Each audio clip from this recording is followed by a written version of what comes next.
Guys welcome to my channel Riya Sumi. তোমরা সবাই কেমন? তো আজকে সবাই যেটা করছে এই গরমে মোটামুটি আজকে আমাদের এখানে এখন 12টার মতন বাজে, 12টা না 11:30 মতন বাজে। তো এখন এখানে হচ্ছে 42 ডিগ্রি গরম। তো চলো আমি তোমাদের নিচে গিয়ে সেটা দেখিও তো কত ডিগ্রি গরম আছে। এখন করতে চলেছে আমি ডিমের পোচ। তো এর আগে আমার মতো একটা ছোট্ট করে খুঁজে নিয়েছি। তো চলো দেখে নেবো। এই আমি এখন এর মধ্যে প্লেটের মধ্যে স্টিল একটা কেটে নিয়েছি, হালকা একটু তেল ব্রাশ করে নিয়েছি। এখন দিয়ে দেবো ডিমটা। এখানে ফোকাস কর। তো অলরেডি আমি ডিমটাকে ভাঙলাম, এই ভেঙে জাস্ট দিয়ে দিলাম। তো এখন দেখা যাক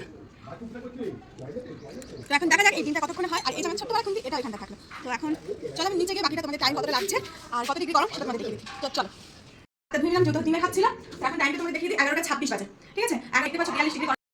তো গাইজ আমরা তস হয়েছিলাম মোটামুটি এখন 11:08 জানি না তোমরা দেখতে পাচ্ছ নাকি। তো আমি এখন দেখতে চলে এসেছি যে এই প্লেটটা তেতেছে কিনা। ওই কালাখুন্তিটা তো ভালো রকম তেতে গেছে, যেটা ধরে আসছে না। আর হ্যাঁ প্লেটটা সুন্দর হয়ে তেতে গেছে। তো চলো ডিমের পোচটা কতটা টাইম লাগে দেখা যাক।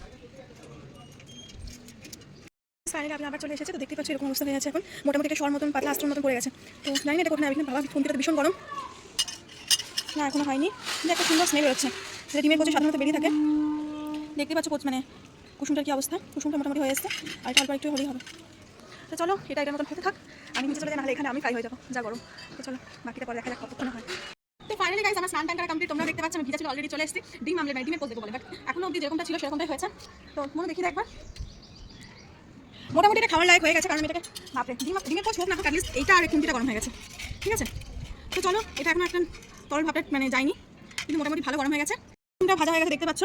এটা তুলে দেখালাম আমি তোমাদের, মোটামুটি কুসুমটা খাওয়া যেতেই পারে। তো চলো এটাকে আর হতে দেওয়া যাবে না, কারণ আমি আর অন্তত রোদের মধ্যে আসতে পারছি না, অবস্থা অলরেডি খারাপ। এটা পিছনে আস্তে আস্তে দেখানো যাবে। তো সবাই যেটা দেখাচ্ছিল যে জানি না কারটা কেমন হয়েছে, বাট আমারটা তো এরকম হয়েছে, পুরোটা তোমাদের দেখিয়ে দিলাম আমি। তো চলো এটাকে নিচে নিয়ে যাক, দেখা যাক। চলো তো ফাইনালি গাইস এরকমটা হয়েছে। মনে হচ্ছে না আমার খুব একটা খাওয়া যাবে বলে, বাট এই কুসুমটা খাওয়া যেতে পারে। কুসুমটা ফেলানোর কোনো দরকার নেই, কুসুমটা খাওয়া যেতে পারে, যেহেতু পোচ এরকমই হয় কিছুটা। আর বাকি যে সাদা অংশটা সেটা হয়নি, যেরকমটা গ্যাসে হয়। তো চলো রোদে হলো খারাপ হয়নি, মোটামুটি আমি এটা দিচ্ছি 11:25। এখন বাজে হচ্ছে কটার জন্য দেখি দিক তোমাদেরকে। তো টাইমটা আমি এখন জানি না, তো তোমরাই বলো এতক্ষণ এই পজিশনে দাঁড়িয়েছে। তো চলো খারাপ না তবুও। তো এটাকে খাবে কে জানি না, বাট খাওয়ার খুব একটা ইচ্ছা হচ্ছে না, কারণ এটা যে অবস্থা লাগছে। জাস্ট তোমাদেরকে ট্রাই করে দেখালাম, বা আমি নিজেও এক্সপিরিয়েন্স করে দেখলাম যে কেমন হয় জিনিসটা। তাই জন্য যে ছোট্ট একটা মিনি ব্লগ ছিল আজকে। চলো এই ডিমের মানে না খাওয়ার মতন কোচিং টাটা বাবাই লাভ ইউ অল। ভালো লাগে লাইক কমেন্ট শেয়ার করে দিও, আর যদি অন্য কিছু দেখতে চাও সেটাও কমেন্ট বক্সে জানিও। চলো টাটা।